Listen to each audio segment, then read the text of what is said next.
nandito daw tayo sa may Jessa, ang Daxandina. That's my mate. Nakita natin na ang bawat member ng Sangguniang Barangay, ng bawat barangay ay kasama natin at sumusuporta para sa ating Puto-Latik Land Float Competition. Parang this is the first time yata, DJ Apple, kung matatandaan natin, na lahat ng barangay ay sumali at ang lahat ng kapitan at kanilang mga kagawad ay kasama nilang sumusuporta. At ang bawat supporters sa kanilang barangay nandito rin. Sa Plaza Rizal. Ako mamaya, ako'y sasampa sa aming land float sa Platero. Yes, at nakita ko yung ilan sa mga land float ng bawat barangay, pinaghandaan talaga. At dito mo makikita ang bawat binenesen kung gaano ka-creative, no, sa bawat disenyo.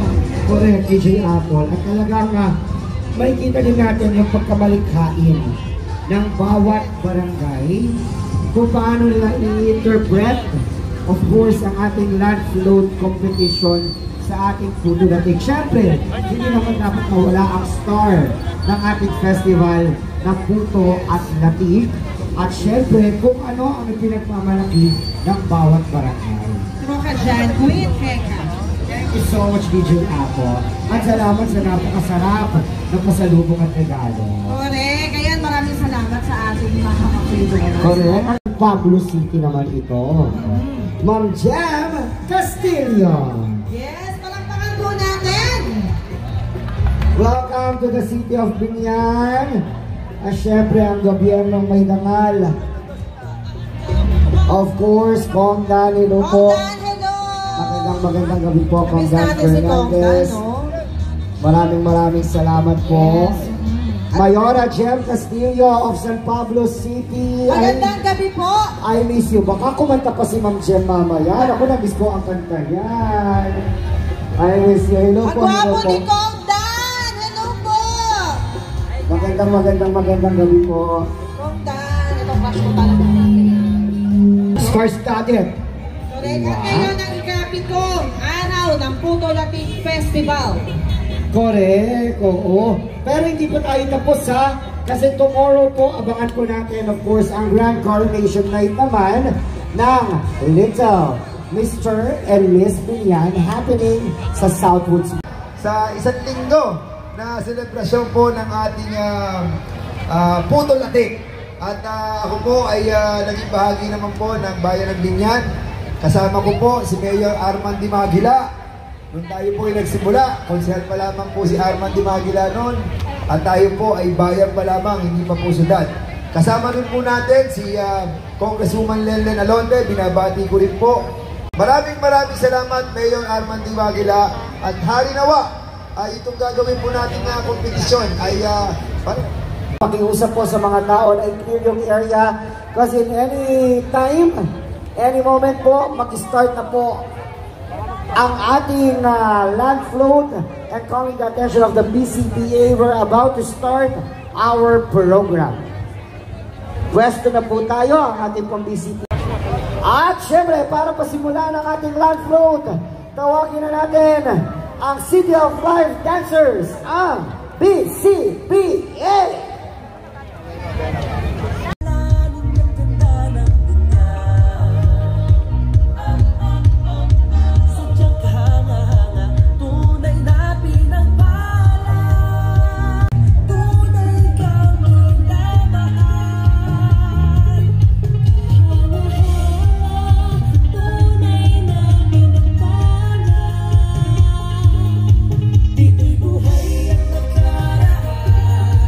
So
Maraming salamat of course sa ating City of Life Dancers, PCPA. Thank you so much. At para po magbigay ng mensahe, pero bago yan, ang Patimpalak ay bukas para sa lahat ng barangay sa lungsod ng Biñan. Isang kalahok lamang sa bawat barangay. Ang mga kasaling barangay ay magkagayak ng float na L-size vehicle na may sukat sa metro na haba na 6 meters, sa taas na 4 meters at lapad na 3 meters. Maghanda ng panukit para sa mga mahahabang kable ng kuryente upang maiwasan ang delay. Ang mga kasali ay pinapayuhang gumamit ng pailaw at sound sa kanilang land flow. Ito ay may karampatang bahagdan sa kabuuang puntos na makukuha ng bawat kasali. Magsisimula ang parada sa Plaza Rizal at ang mga kalahok ay tatahak ng tradisyonal na ruta ng parada ng Puto Latik Festival. Pinapayuhan ang mga kasali na sundin ang kabuuang tema ng festival. At ito ay ang selebrasyon ng buhay, mga produkto, tao at talento na naglalarawan sa opisyal na tagline ng lungsod. Experience Biñan, the City of Life. At ngayon na po ang criteria for judging. Cultural representation, 20%. Relevance to the theme, 20%. Visual composition, 20%. Technical merit, 20%. Lights and sounds, 10%. Overall appeal, 10% for a total of 100%. At ngayon naman po, aking i-introduce ang mga judges. Is a freelance theater manager and practitioner in events. He graduated magna cum laude from the BA Theater Arts program in UP Diliman. As a stage manager and production manager, he has worked with Manila Symphony Orchestra, Cultural Center of the Philippines, The Necessary Theater, Virgin Love Fest, and various include Tanghalang Pilipinos, Pinkian, Isang Musikal, Anak Datu, and Necropolis. Palakpakan po natin si Mr. Rafa Lupigan.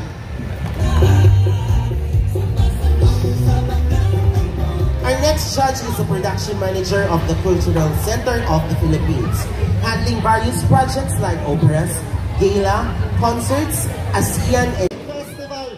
Muli po, maraming salamat po sa lahat po ng mga barangay captains po na sumali po ngayon. 24 na barangays po ang kasama natin. Palakpakan po natin ang bawat isa. Hanggang May 23 pa po ang selebrasyon ng ating Puto Latik Festival. Kaya po sana po hanggang May 23 magkakasama po tayong lahat. Excited na po ba kayo? So ngayon po, sa ngalan po ng ating Mayor Arman Dimaguila, Vice Mayor Joel Alote, Congresswoman Leda Alote, at Konsehala Dada Reyes, formal na po nating bubuksan ang Puto Latik Inter-Barangay Land Float Competition. maraming salamat Dr. DJ Borja. At narinig natin, opisyal na natin binubuksan ang ating land float. Pero bago yan, pwede po bang humingi ng isang malakas na palakpakan na may sigawan? Yung mas malakas pa dyan!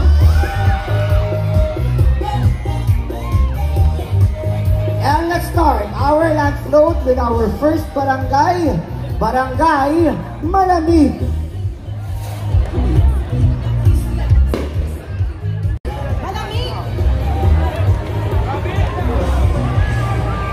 Ayan na ang Barangay Malamig. Siyempre, sa Barangay Malamig, ang konsepto ng float ay hango sa pinagmamalaki ng Barangay Malamig na Tibagan Falls, na isa sa pinagmamalaki nating mga Binyanense bilang makasaysayan na natagong yaman ng Binyan, dahil sa hanggang ngayon ay dinarayo pa rin ito upang paliguan at pasyalan tuwing tag-init dahil sa malamig at malinis na tubig na dumadaloy dito. Ipinapakita din ng float ang Laguna Techno Park Gate, ang maunlad ng mga kumpanya na nag-aagit trabaho sa ating mga kababayan, kung saan ito ay matatagpuan sa Barangay Malamig. Makikita din po sa float ang mga halaman tulad ng tubo at mais na siyang sinaunang hanap buhay at pagtatanim ng gulay. Makikita din ang tradisyonal na pagbabayo ng palay at paglalako ng mga kakanin na sumisimbolo sa Putulatik Festival. Dahil sa malamig, buhay ang nakaraan, sumasaludo sa inaharap, Malacanyo Progresibo. So palakpakan po natin ang Barangay Malamig. At syempre, kasama natin ang kapitan ng Barangay Malamig, Kapitan Mario Rosqueta.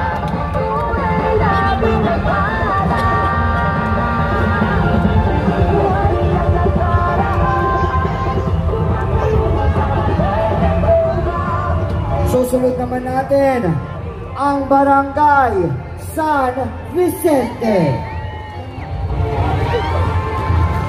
Barangay San Vicente na pinangungunahan ng sangguniang barangay ng Barangay San Vicente sa pangunguna ng Kapitan Doc Paul Alzona.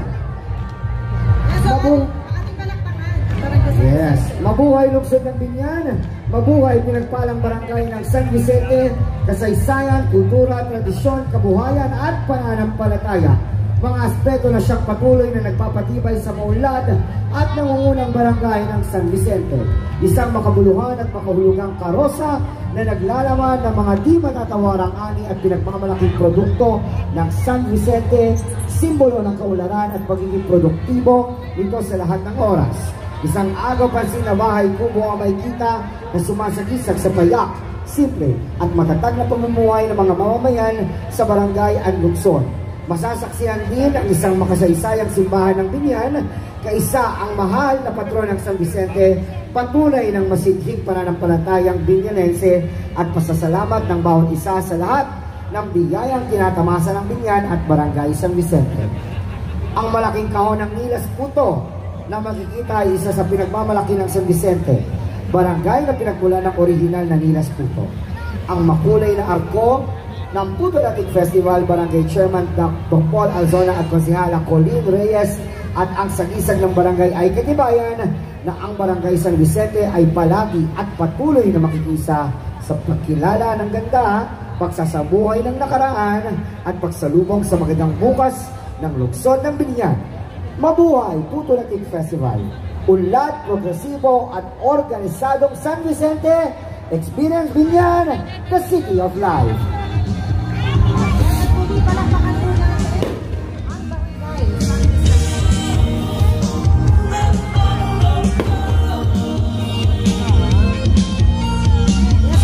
Tayo po ay nakikiusap na medyo umusod-usod po tayo sa gilid, no? Upang hindi po maabala ang nag-participate po dito sa float, no? Ang ating susunod naman, DJ Apple, ay ang Barangay Soro-Soro. Na pinamumunuan po ng kanilang Kapitan Ferdinand Leopirio. Ang Soro-Soro ay isang uri ng tradisyonal na halamang gamot. Nasabing maraming halaman ito noon hanggang ngayon sa Barangay Soro-Soro. Ito ang pangunahing halaman na ginagamot ng mga mamamayan na may karamdaman. Ang Barangay Soro-Soro ay isang payak na lugar, may mga mababait at masayahing mamamayan, kilala bilang isa, noong sakahan, pastulan, gulayan at prutasan, at may ilog na siyang pangisdaan at paliguan na dinarayo ng mga karating lugar. Ang Barangay Soro-Soro ay mayroong 4 na simbolo na kumakatawan sa pagkakakilanlan nito na makikita sa aming logo. Una, ang patron na Virgen Divina Pastora. Ikalawa, ang halamang Soro-Soro na mabisang panglunas sa mga may karamdaman. Pangatlo, ang mga magpapadyak na siyang tradisyonal at nakaugulang transportasyon dito sa taga Soro-Soro. Pang-apat, ang historical site Spanish era, Trinidad. Naging tanyag din ang Barangay Soro-Soro sa buong bansa sa pagkakaroon ng mga iba't ibang milagro, kung kaya naging malapit ang puso ng bawat mamamayan ng Soro-Soro sa ating Panginoon. Kaya sa kasalukuyan, sa gabay ng ating Panginoon, naging muunlad ang naturang maliit na baryo. Kaya naman, ang land float ng Barangay Soro-Soro ay sumasailalim sa pagiging produktibo ng maunlad gaya ng lungsod ng Binyan. Sa paggunita ng Puto Litik Festival, may kita rito ang iba't ibang produkto, lalo na ang Puto Binyan. At ang patron ng ating bayan sa Isidro Labrador, na kung saan nais natin ipa-experience sa mga turista ang 5 senses: see Binyan, feel, hear, touch, and taste Binyan. Experience Binyan. Happy 14th Puto Litik Festival. So muli pa lang natin ang barangay Soro-Soro.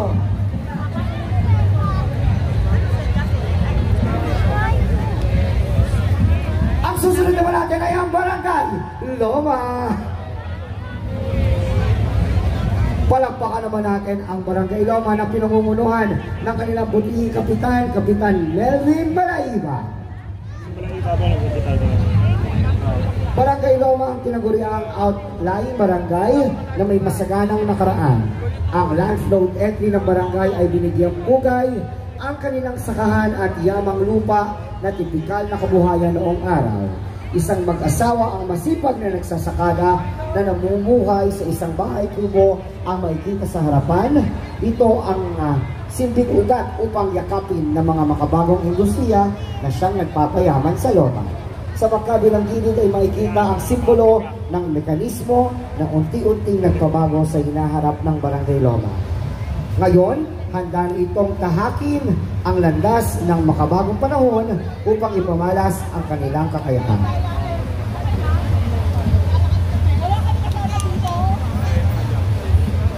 Ang iba't ibang LED tubes o ilaw ay sumisimbolo sa makulay at makinang at maliwanag na hinaharap ng Barangay Loma. Muli po, Barangay Loma. So ating palakpakan po ang Barangay Loma.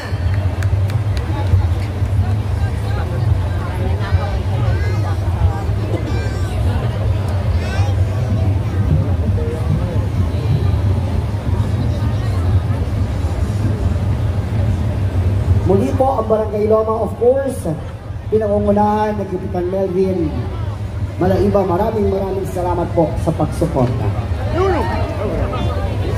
Ang aking next float naman po, land float from Barangay Pamplasan na pinangungunahan at pinamumunuan ni Kapitana Evelyn Dictipan. Barangay Pamplasan. Ang Barangay Pamplasan ay kilala bilang pinakamatandang barangay sa Binyan. Ang Barangay Pamplasan ay dating mistulang kagubatan na sagana sa Palasan, isang uri ng mataas na damo. Ang tanging pinagmumulan ng kabuhayan noon ay ang agrikultura. Sa paglipas ng panahon, ang mistulang kagubatan noon ay isa na sa pinakaprogresibong barangay sa lungsod ng Binyan ngayon. Ang karosa ay masinsing itinayo sa pamamagitan ng mga material na una nang nagpaunlad sa lungsod ng Binyan.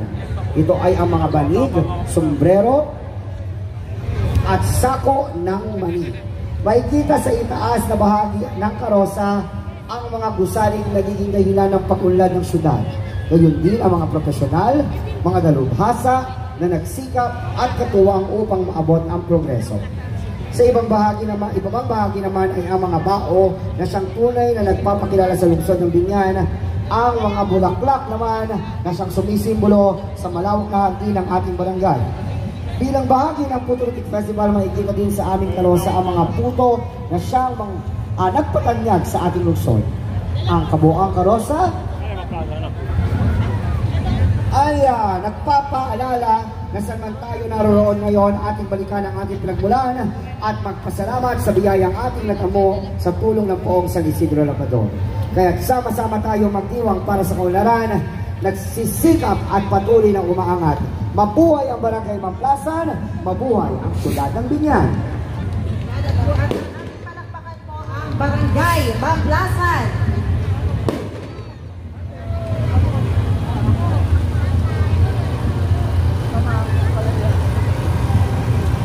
Okay, at ang ating susunod na land float ay mula po sa Barangay Binyan na pinamumunuan po ni Kapitan Joel M. Abiso.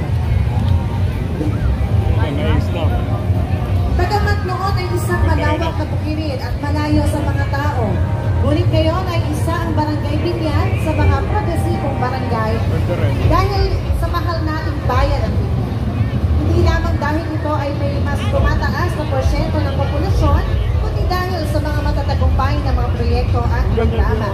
Dahil sa sektor na ekonomiya, Laguna Technoport na siya nagbibigay hanap buhay hindi lamang sa mga Pitanense, kundi para rin sa buong Lagunense. At dito ang mga empleyado ay tinatrabaho ang kanilang mga pangarap at patuloy na lumalaban sa hamon ng buhay. Dito sa Barangay Binyan, hindi lamang tayo basta magkakapitbahay. Tayo ay magkakaibigan at tutulungan at sama-samang nagpapaundan ng ating pamayanan. Sa Barangay Binyan, tangkok din ang mga paaralang nagbibigay ng dekalidad na edukasyon para sa magandang kinabukasan ng mga kabataan. Ito ay patunay na marami pang potensyal ang Barangay Binyan sa mga susunod pang henerasyon dahil naniniwala ito na ang kabataan ang pag-asa ng bayan. Bilang pangwakas, mahalaga na huwag natin kalimutan ang mga tauhan ginamit ang talento, puso, isip at talino upang maging makahulugan na kilalanin ang Barangay Binyan.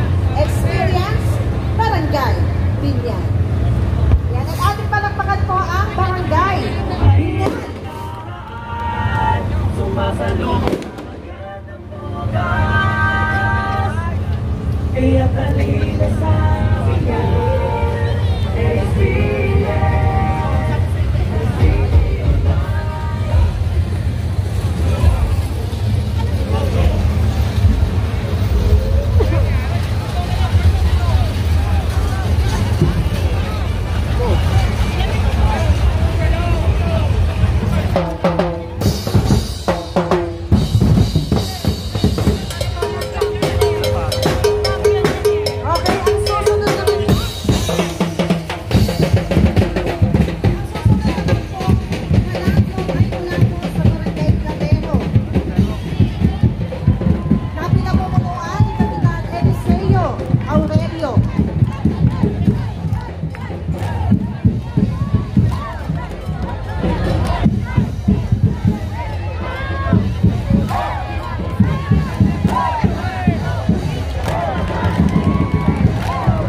Ang Barangay Bungahan kung saan nakikita ang iba't ibang pananim na gulay at palay.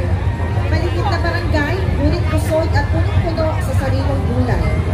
Ipinapakita ng aming barangay ang payak, ngunit punong-puno ng pagmamahal. Ipinapakita din sa aming barangay ang pagmamahalan at pagkakaisa. Bukod sa mamamayang nagkakaisa, lalo't higit ang isang buong pamilya. Yan po ang Barangay Bungahan.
Lalo na magkisigawan yan. Sa Barangay De La Paz, kami na pupunuan po ni Kapitan Chino Ito. Ang instinasyon ng pangparada ng De La Paz ay rurok ng pinagyamang nakaraan tungo sa magandang bukas. Ating makikita ang pagkakakilandan ng De La Paz noong araw ang paggawa ng mga sapatos at tsinelas na siyang simbolo ng higanting bakya na nasa itaas. Dahil tabing lawa ang naturang barangay, pag-iisda ang binigyang respeto ng retablo ng isang bangka sa likuran lulan ang mga isdang nagsilbing hanap buhay noong hanggang ngayon. Marahil, ito nga ang pinaka-engranding pagkakakilanlan ng Barangay De La Paz sa ngayon, ang pagbubukas ng Binyan Lakeshore na naging major tourist attraction ng barangay.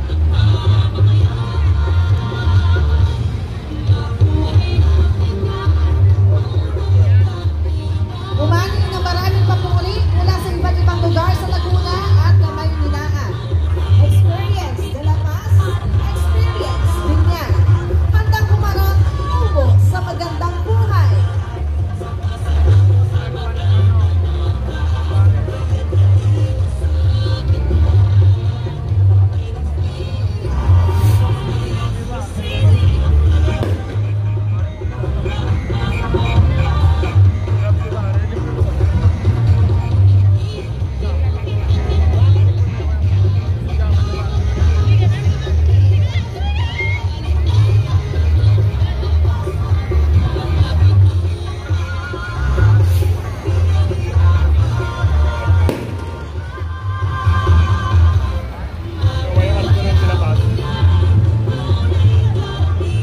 Muli aming palakpakan po ang Barangay De La Paz.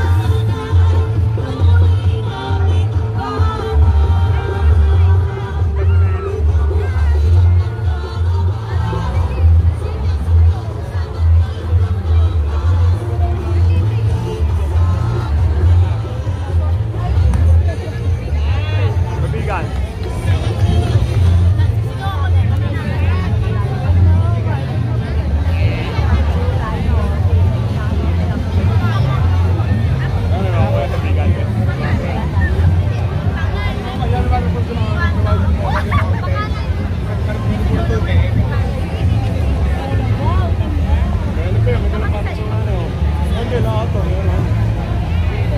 Ang susunod naman po ay mula sa Barangay Tubigan.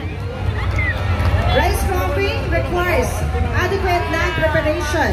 Optional operations include dam clearing, weeding, pre-irrigation, flowing and harrowing and leveling. The main objective of land preparation is to create a favorable environment for the rice plants to germinate and grow. This land load was made up of indigenous materials such as coconut shell, rice husk, and sack of peanuts. Its shape and color is to distinguish the identity and the richness of our beloved Barangay Tubigan. The riches in water and rice fields in Binyan, Barangay Tubigan.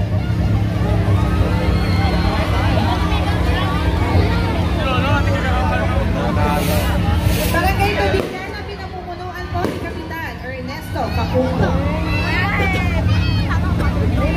Upo, no. Wala nyo. Tapos meron silang bukas. Nanalo ka, wala niyang airport na. Tapos may bomba pa.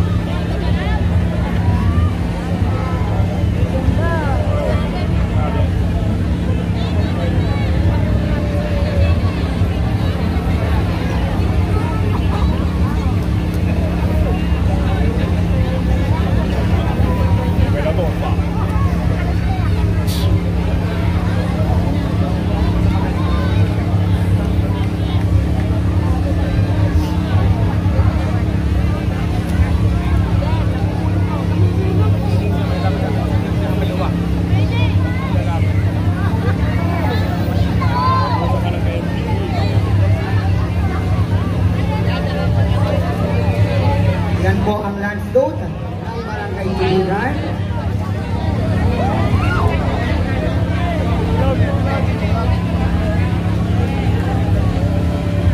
Pwede po bang tumabi po yung mga tao sa paligid para po mas maiayos po natin. Ano? Para po makadaan yung load natin.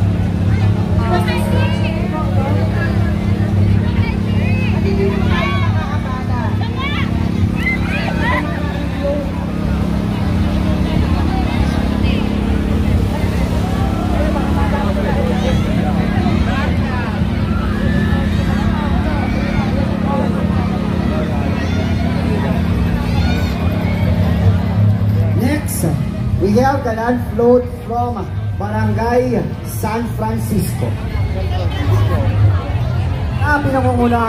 Pinangungunahan of course ng ating ADC President Kapitan Manong Catalon. Barangay San Francisco, as the vibrant procession would out its way through the streets, the float depicting Barangay San Francisco emerged a nostalgic tribute to its agricultural roots. On one side, an idyllic scene unfolded portraying the old San Francisco, where verdant fields stretched to the horizon, bountiful crops swaying gently in the breeze. Meanwhile, on the other side of the float, a dazzling display of modernity took center stage. Towering skyscrapers and bustling streets brought to life the contemporary San Francisco, where progress and innovation thrive. At the heart of this modern plaza stood the Southwoods Mall, a bustling hub of commerce and community. As the float glides along the parade route, you may marvel at the contrast of tradition and modernity, a testament to the rich history of Barangay San Francisco's history. From humble agricultural beginnings to the bustling urban landscape of today, the float encapsulated the spirit of the resilience and growth that defined this vibrant community. So, Binyanense, welcome to the new San Francisco, the gateway of the South. The gateway of the South.